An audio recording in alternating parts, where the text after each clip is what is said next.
With that in mind, let me begin with your opposition to the surge in Iraq. 2006, Republicans lost the election, and we began the surge, and you wrote a piece in the Washington Post, quote, "Leaving Iraq honorably." 2007, you committed, you said it's not in the national interest to deepen its military involvement.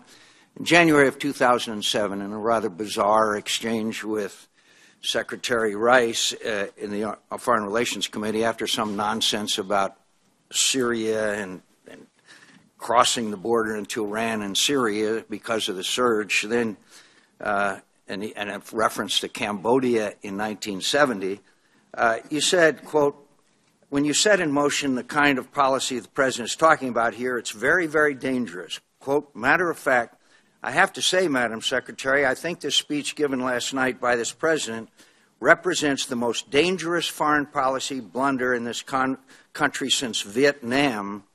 If it's carried out, I will resist it."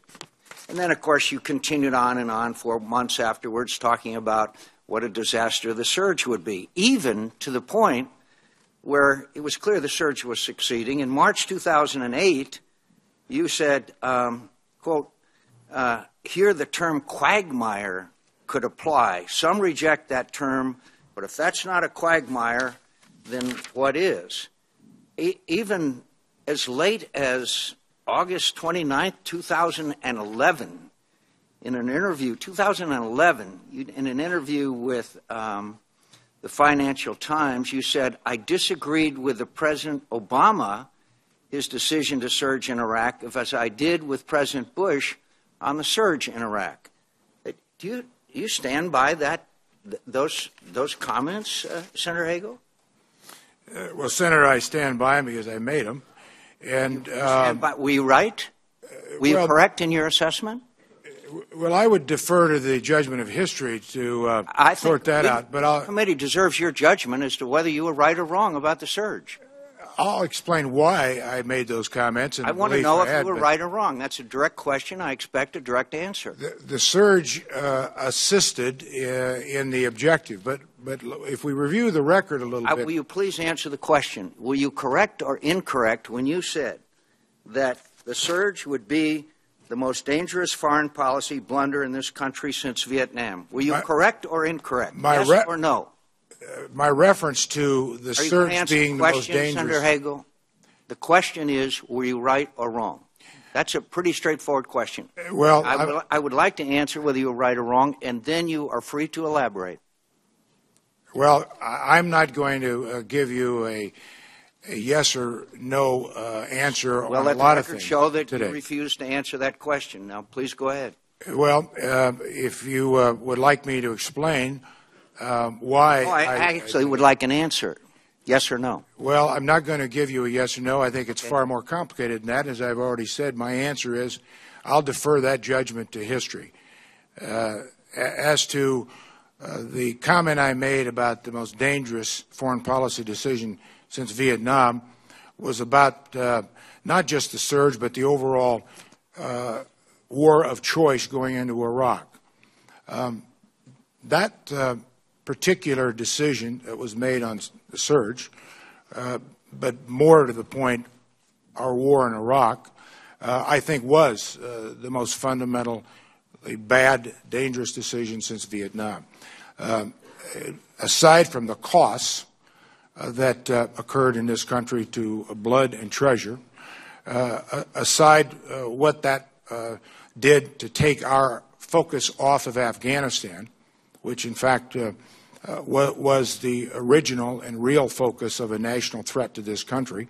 Iraq was not. I always tried to frame all the different issues before I made a decision on anything. Now, just as you said, Senator, we can have differences of opinion, but that's essentially why I took the position I did. It's a fundamental difference of opinion, Senator Hagel. And Senator Graham and I and Senator Lieberman, when there were 59 votes in the United States Senate, spent our time trying to prevent that 60th. Thank God for Senator Lieberman. I think history has already made a judgment about the surge, sir, and you're on the wrong side of it. and your refusal to answer whether you were right or wrong about it is going to have an impact on my judgment as to whether to vote for your confirmation or not. I hope you will reconsider the fact that you refused to answer a fundamental question about an issue that took the lives of thousands of young Americans. Well, Senator, there was more to it than just flooding. I'm asking about the surge, Senator Hagel. I know you are, and I'm trying to explain my position. The beginning of the surge also factored in what General Allen had put into place in Anbar province, the Sunni awakening. We put over, as you know, 100,000 young Sunnis. Senator Hagel, I'm very aware of the history of the surge and the Anbar awakening, and I also am aware that a casual observer will know that the surge was the fundamental factor led by two great leaders, General Petraeus and Ambassador. Well, I don't know if that would have been required and cost us over 1,000 American lives and thousands of wounded. So you don't know if the surge would have been required. Okay. Senator Hagel, let me go to Syria now. More than 60,000 people have been killed in Syria. Do you believe that we should be more engaged in Syria? I know this administration is very engaged in working with its partners. So you don't think we should do more? Well, when you say do more, do you mean... You think we should make sure that the Syrians get the weapons they need and perhaps establish a no-fly zone? You think we do? I believe that part of our review is looking at those options. It's been 22 months, Senator Hagel. Well, I wasn't there. I don't know the details. I'm not there now. I'm sure you've read in the newspapers that 60,000 people have been killed and that it's in danger of spilling over into neighboring countries. My question, I guess, is how many more would have to die before you would support arming the resistance and establishing a no-fly zone? Well, I don't think anyone questions the terrible tragedy that is occurring there every day. It's a matter of how best do we work our way through this so that we can stop it to begin with. And then what comes next? I think the President's been pretty clear on this. Did you disagree with President Obama on his decision for the surge in Afghanistan? I didn't think that we should get ourselves into first of all, I had no original position as far as no formal position. Well, but I didn't think we were quoted in August 29, 2011 saying, I disagreed with President Obama and his decision to surge in Afghanistan. That was my personal opinion, yes. I thank you, Mr. Chairman. Thank you. Thank you, Senator McCain. Senator Nelson.